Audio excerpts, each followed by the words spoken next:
ناظرین، انسان کی زندگی میں کچھ واقعات اور حالات ایسے ہوتے ہیں کہ جن کو سوچ کر انسان کی روح بھی کانپ اٹھتی ہے۔ آئیے ہم عبدالستار ایدھی سے متعلق آپ کو ایک واقعہ بتاتے ہیں۔ پاکستان کے نامور شخصیات میں ایک شخصیت کا نام عبدالستار ایدھی تھا، جن سے ہر پاکستانی بے لوث محبت کرتا تھا۔ راہ چلتا ہر مسافر اپنی گاڑی روک کر ایدھی صاحب کو سلام کرتا تھا۔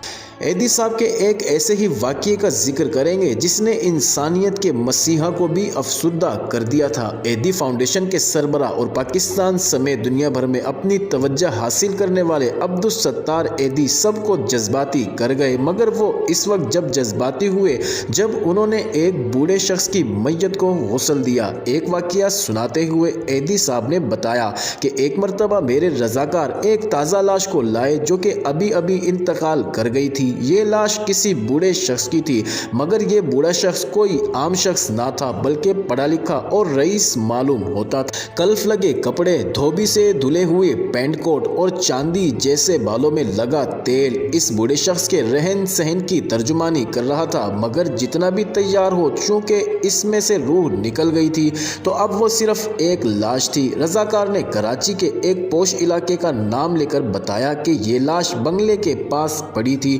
جیسے ہی رضاکار نے لاش کی طرف قدم بڑھائے تو اچانک ٹیکسی میں سے ایک نوجوان نکلا، گویا وہ ایدھی کے رضاکاروں کا ہی انتظار کر رہا تھا۔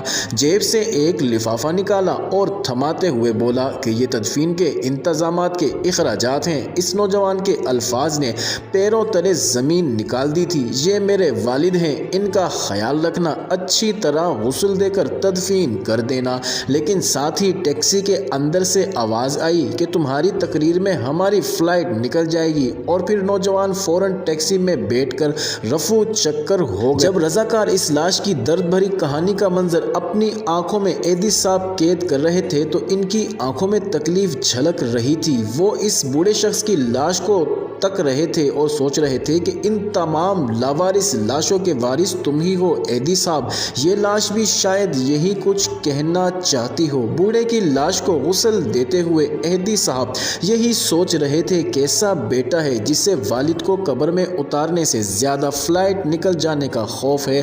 ایدھی صاحب کی زندگی انسانیت کی ایسی ہی درد بھری اور خوفناک کہانیوں کے گرد گھومتی ہے، جہاں ہر روز انہیں انسانیت کا ایک نیا چہرہ دیکھنے کو ملتا ہے۔